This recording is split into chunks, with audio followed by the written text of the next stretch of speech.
Hi, my name is Coach Steve, Hi, I'm Kennedy Frakes. and this is Every Stride Has a Story. Today we're going to find out how Kennedy came from and to where she's currently at. So, tell me a little bit about yourself. Well, I am a senior in high school and I've just committed to the University of Arizona, so I'm super excited about that. But I have one brother who also goes to U of A, big family, super close, very family oriented, very active, super close to my friends. Big shout out to them. But other than that, eat, sleep, run for sure. Okay, are you from Arizona originally? Yeah, I'm from Arizona. My parents are both from Tucson. My dad moved down here when he was a kid with their family, and then they met at U of A. So, little love story, I Okay. guess. So the whole premise of this show or episode what you want to say is try to have people understand how athletes got to where they're at, from where they're at. Right. And I remember at the beginning of the season at the Western Equinox cross country meet, I kept hearing your name, and then I kept hearing the saga of how you came from soccer Yeah. to running. So explain to us how you went from a 3-year transition of, am I correct with 3 years? Of soccer? Of soccer. I've been playing soccer since second grade, like club soccer since second grade. It's Okay. not just like a little rec league. Like I was playing soccer every day. It was kind of like, honestly, it was my identity. It was who I was. What are you doing on the weekend? Soccer. Oh, like you want to go hang out? No, sorry, I have soccer practice. Like it wasn't exactly my passion. Now that I figured that out, I would say that it's taught me my work ethic. It's taught me everything I know, but I guess I just didn't love it. I think sometimes you grow out of things, and that's okay. And honestly, that's what led me to running, and I'm so grateful for that. It was the hardest decision I've made to quit soccer because felt like, well, who am I if not this? Who am I if not a soccer player? So I think that was a lot to figure out, but the transition, I've almost been away from soccer for a year now. It's been 11 months because I quit last January, and then went out for track, ended up in cross country. Do you miss it? Or? Well, I mean, I look back and I have very fond memories of my teammates, my coaches, team trips. I mean, we lived together almost. Like every other weekend we were going to California or we'd travel for some other tournament. They were probably like, I'm still pretty close with some of them, but I say I miss certain aspects of it, but I don't miss how much it controlled me. Okay, that makes sense. Yeah. So when you came to running, did you feel pressure? Did you feel like, how did you know you wanted to run? So I feel like I have two different parts. So my first part of that is kind of like, I think the pressure that I receive is mostly from myself for running. But for soccer, it was everything around me. It felt like the world was weighing down on me and I just didn't know how to deal with it. But for running, like I came in and I was just like, you know what, I'm making this fun. I think that the entire time I was playing soccer, I was top of the conditioning. Like when we would have fitness testing, the beep test is what it was. It was brutal. But like, that's what I came for. Not to interrupt you, but yeah, I've heard about the beep test. Yeah. What is the beep test? Okay, so it's you basically just run there and back as many times as you can, and literally till you fall over. Well, how I see it, until I fall over.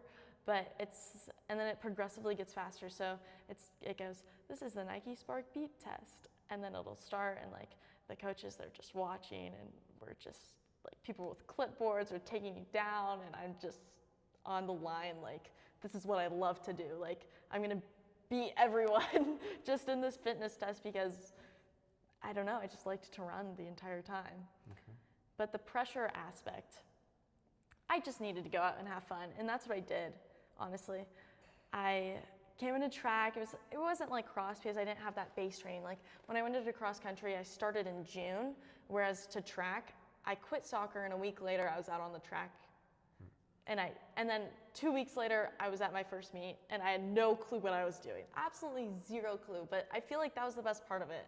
Like I just genuinely believe that the best things happen are spontaneous, are not expected. And so I think running was exactly that. Like, Okay.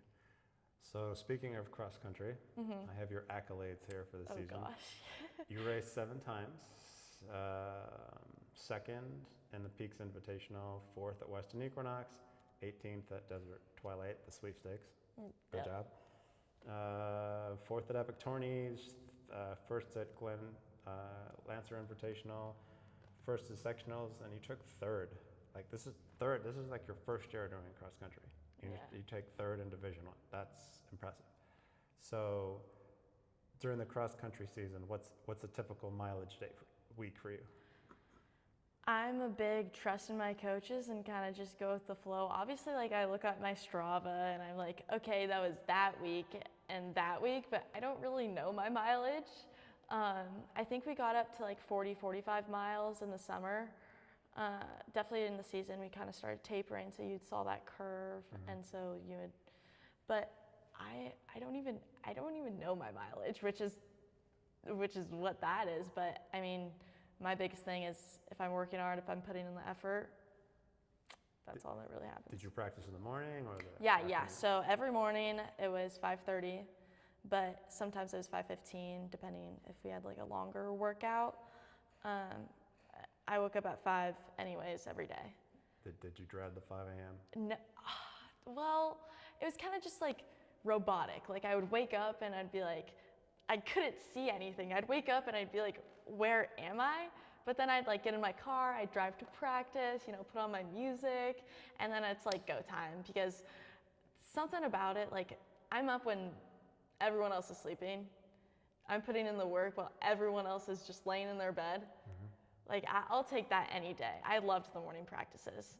So are you a breakfast eater or do you skip breakfast? Well, I know I should be better about it. I'll put it that way.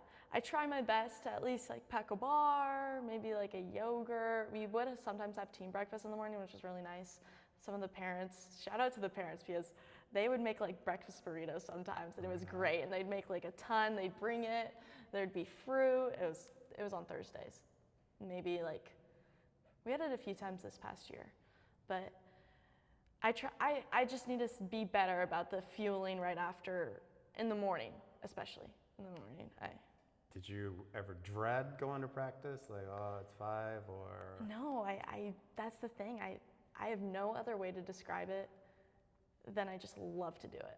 And I think that's what has gotten me to where I am, because it's just like the love of running and the love of sport, the love of competing just powers me and fuels me through everything I do for cross country and track.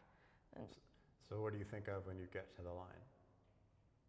how lucky I am to be here, honestly. Like I could start crying. This is like, I love to do it. I mean, sometimes if you've ever watched me race before, I'll be smiling for the first 2 miles and then I'll be like, and it'll be different. But I don't know, I just think that every time I step on that line and like I get my watch ready and I pray with my team, like I just think how grateful I am to be here, because never in a million years would I have thought that I would have quit soccer and actually done something that I loved. Not only do something that I love, but work extremely hard at something and love to do that at the same time. Whereas soccer was like, I need to grind because I have to. Mm-hmm. This is, I want to grind because I want to. So when you're racing, what's going through your head? Well, so I definitely start off pretty calm because I'm here, we're good, you don't need to go out too fast. I'm pretty conservative, definitely in the first half of the race, maybe even further on. And I think that'll change as I become more fit, as I get more like comfortable with the sport itself and long distances too. But I'm just thinking, when am I gonna make my move? Who's the person in front of me? When do I start moving up? Because I would say I go out back of the front pack if it's like a fast race, and then I move up. And it's just, how can I keep calm? What's my breath? Where's the first mile? What's my coach yelling at me on the side? Is my mom taking a picture of me? Do you have any pre-race rituals? Do you listen to music? If you do, what's like if I checked your phone right now, Okay. what's on your playlist? So for a race, it's different. Like I come out hype music all the way, but then when I get there, especially for sweepstakes, because I had never seen that many fast girls in one race ever, because I'm new, and that was a pretty big race, right? Okay, big. It's a pretty big race. I sat in a chair, I put my headphones on, and you know how you can mute the headphones? Mm-hmm. I put them on. Do you know what Yellow Ledbetter is? I do not. Okay, well, it's this song. Me and my dad love it. And I just put it on, I closed my eyes, and I just sat there because I was so nervous. So you do get nervous. Well, for that one, I did get nervous. I mean, if you're not nervous, nervous and excitement are the same things in different form. True. So true. I would say I'm excited for every race, but that race I was nervous because, I mean, everyone was talking about it.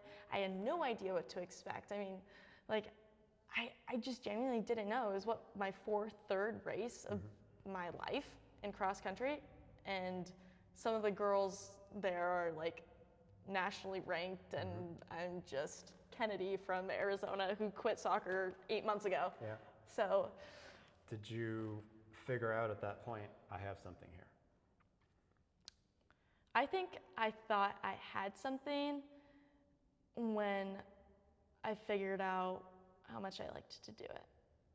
I think that my potential was purely from love of doing it. Like I just didn't even think that it would ever become serious. Yeah. And I still don't think it's like, when I think of serious, I think of soccer. And I think of it's not being fun and like you're just working, where this is like, I'm working, but you just love to do it. And so what would you say to a freshman or somebody that's struggling coming into the sport? What advice if would they're you give? struggling, it's not supposed to be fun. It's not supposed to be fun all the time. You're supposed to hurt. If you're not hurting, you're not doing it right.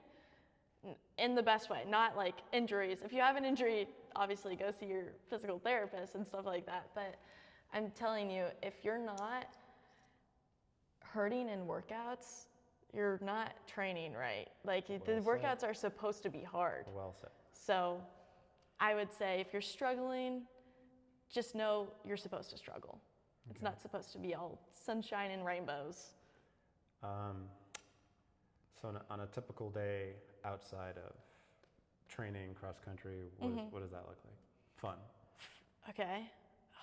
Well, I could go two different ways. I could go like sitting in my bed watching Gossip Girl, or I could like yoga. I do love yoga. My favorite yoga is 10:30 on Saturdays, and that could be like his long runs on Saturdays too. I love those. But Saturday, yoga, brunch, coffee, hang out with my friends, go to dinner, make a few TikToks. So speaking of coffee, yeah. Starbucks or Dutch Bros? Third option, AJ's? AJ's. Yeah. AJ's. I mean, I can't get on the Starbucks or Dutch Bros train. I just can't. Me and my friends go to breakfast every morning on Fridays before school, and I just sit there. I don't get anything because I don't know. I just don't want it. And if I do get coffee, it's probably not from Starbucks. Okay. So let's transition into track. Okay. I know we talked a little bit about what distances you want to run. Should we keep it in the bag or should we surprise people? I mean. So what does track look like for you? What do you want to run this year? I want to run fast. I'm And kidding. what- But I want to run, probably, I haven't exactly had this conversation with my coaches yet. Halfly, partially, yes, but I do think it's going to be like 16:32. Okay. I'll probably do 800s. I'll maybe be in the 4x4. I was in the 4x4 last year, but I would definitely say I'm more suited for distance. So if you had to pick cross country or track, which one do you like better? Well, I've only experienced cross country fully, not exactly fully, but like last year track was just, I picked it up because I've loved to run and I've always wanted to join track, and why not?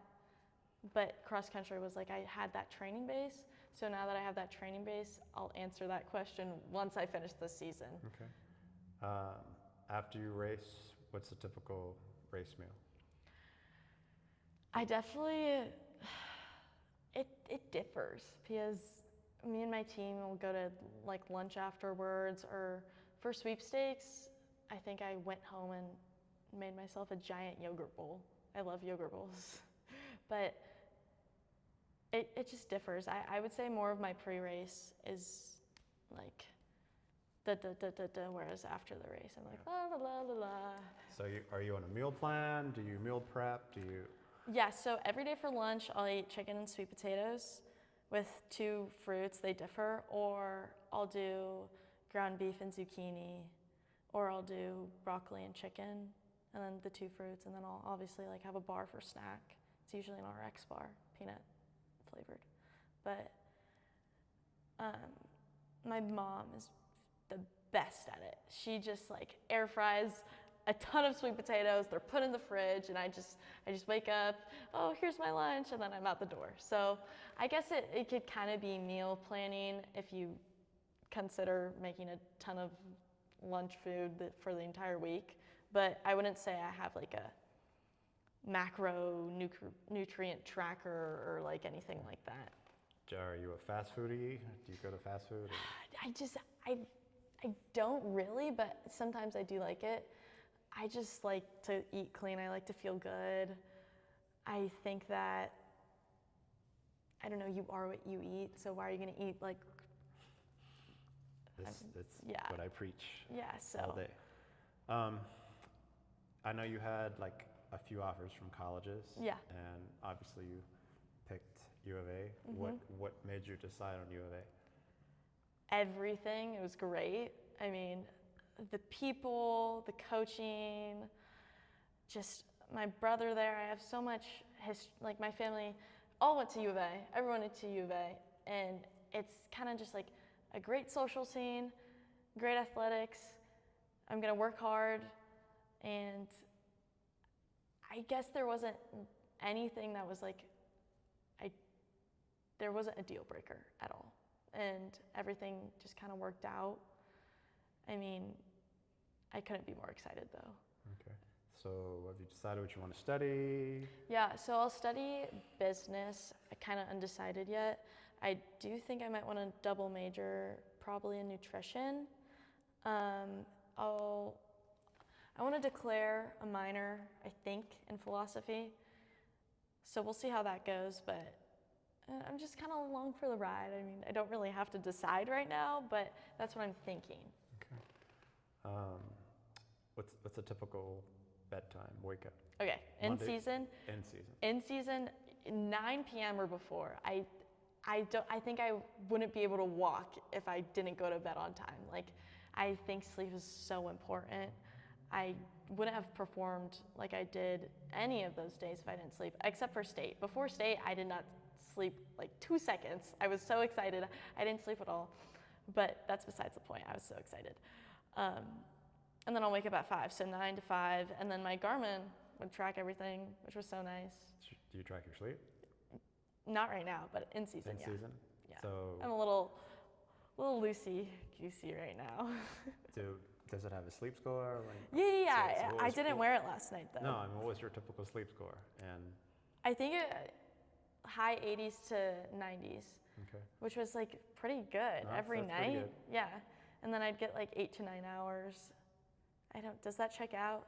No, that's 10, re- 11, that's 12, pretty good. 1, 2, 3, 4, 5, yeah, 8-ish. And then like now off season, This past week I haven't been good about it, but before then, I'm so used to going to bed on time and like, I like to go to bed, so I'm pretty disciplined about it. I would say my lifestyle is very disciplined. I have high expectations for myself, just put it that way. as you should. Yeah. Mm-hmm. Favorite shoe?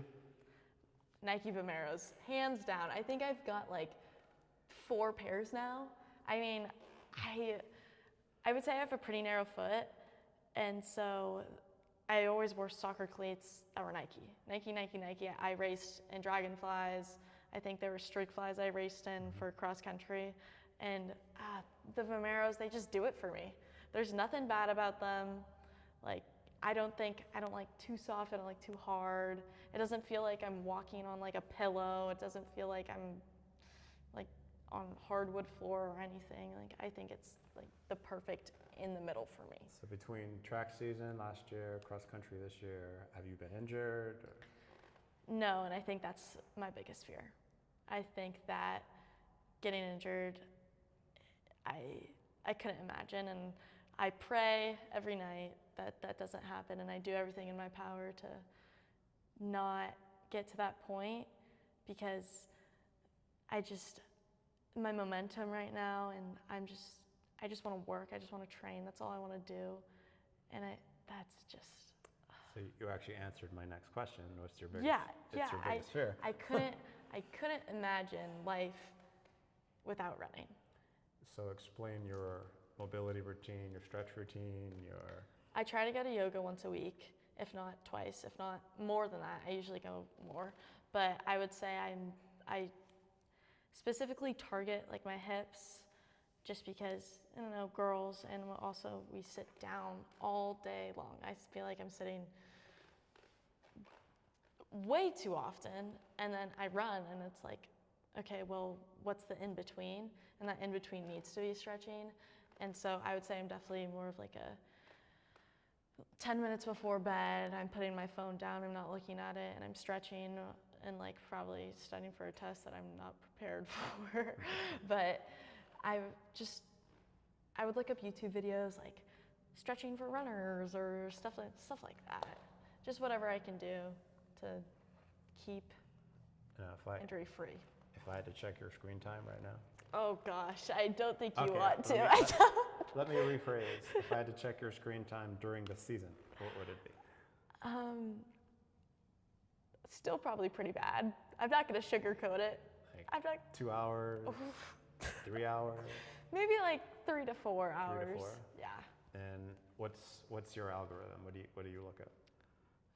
I hate to say it. I love TikTok. I love Instagram. Well, I don't actually love it. I kind of hate it. It's just like the whole social media thing. Ugh. I wish, for Lent, I give it up every year, or I try to. At least TikTok, at least. But in season, I'm not on my phone as much because I just go to bed. So during the season, what distracts you? My phone. Your phone. I hate to say it. I don't really have a ton of distractions. I think I'm blessed. I'm so blessed to just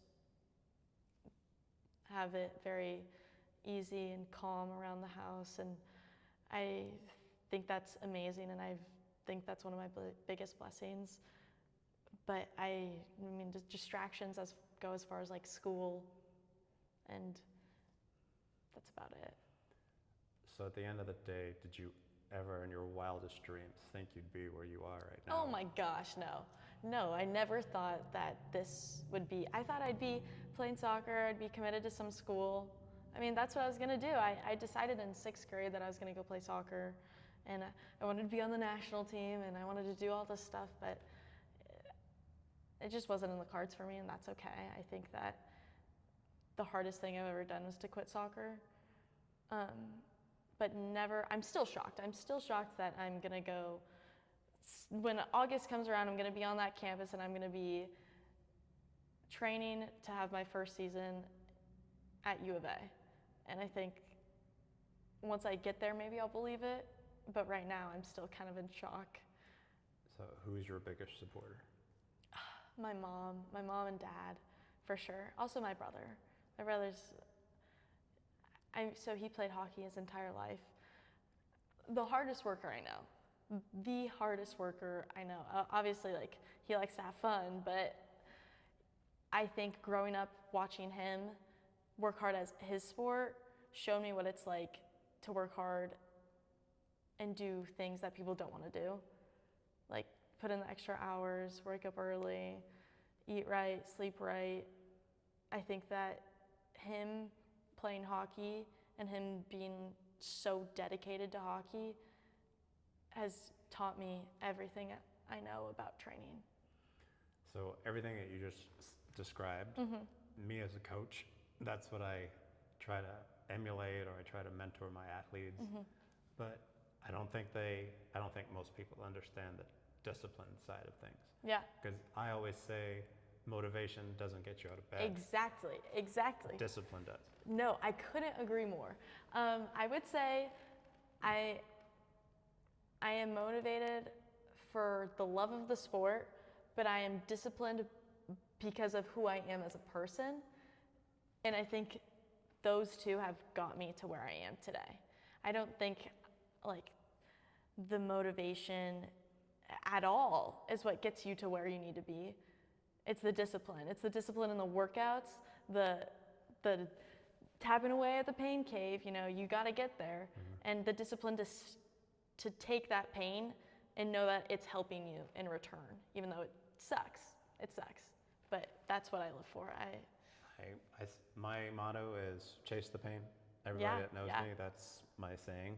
But I don't think people understand what getting into that pain cave means. Have you ever seen like the white polka dots after the workouts? I just fall over. Okay. But at the end of the day, when you do as well as you do, you can look back and say, this is why I did it here. Yes, completely. Like I look back at some of the summer training, and I just am like, wow, I didn't know what. I don't think back then, because I was working so hard, that I knew that it was going to help me so much, because I just thought that like that was normal to work that hard. And obviously, like, not everyone at training is working as hard as that is true. You or I don't know. What is there any workouts you dreaded? Is there any workouts you really enjoyed, or did you like them all? I could never dread a workout because I know why I'm there. I would definitely say sometimes I would dread soccer practice, but I think that's like the biggest notifier that like this is for me, like this is my passion. I love to do it because of my mindset. And I don't think I dreaded anything about cross country so far, at least. I hope not, but I was especially excited to get on the track. Because getting on the track, you're just running fast. It was mile repeats, it was 1,000 repeats, it was 800 repeats, or it was like race pace on and off, and I don't know, it was under the lights, like football practice was going on in the middle, you would have like balls flying in the air, but I don't know, it was just me and the track, and like, I just loved to be there. But I also did like hills. Hill repeats. Yeah. So looking, granted you're only 17. Yeah. Like looking back at your younger self, what would you tell your younger self now? To just keep working, because I was the little girl who would go out with her phone and her AirPods, and I would go run on the canal. I was like, I'm gonna be the best soccer player ever. Like I would be dribbling my ball around the house because like that's what I wanted to be. Like I just wanted to be good. I would just tell her to trust in the process. And now I know not to get caught up in soccer because that wasn't for me, I guess. But I'm so grateful that all of it happened. Okay. Because I wouldn't. So I'll phrase it. So do you feel like pressure coming into track from the way you just did so well on cross country, or are you just? Not at all. I mean, I would say I'm a high performing person just in everything that I do. So I think the pressure for me is that I want the pressure and expect things from me, because once you expect things from me, I'm gonna go beyond that, and I'm gonna show, like, I just have so much to prove, I think. Like, I think the cross country season was great, and I obviously like third in state, okay, like that's good, but I think I have so much more to do. I think the most amount of pressure on my performance is coming from myself. And I think my coaches know that too, because they're not gonna put pressure on me about it. But I mean, this pressure is like made up. Like, where's the pressure coming from? Like, the people watching don't affect my performance. Yeah. It's only me. So from just talking to you for this little bit, I don't think people realize how important passion is to, yeah. It doesn't matter if it's sport, whatever you're trying to do, and it's like written all over you. And I think the passion extends into like self-confidence and self-belief. And I think, obviously as a coach, I can't coach heart. I can't coach confidence. So how would you tell another athlete to get in that realm of the headspace of the doubt and the questions and second guessing themselves and talking themselves out of things? I would say, like, in a race or for practice, or like just overall. Gosh, I would say that you worked for so long and you worked so hard. Why would you ever doubt yourself? Why would you ever doubt your training? Why would you ever doubt anything you've done in the past that has only helped you? Granted that you're working hard and you're doing things right.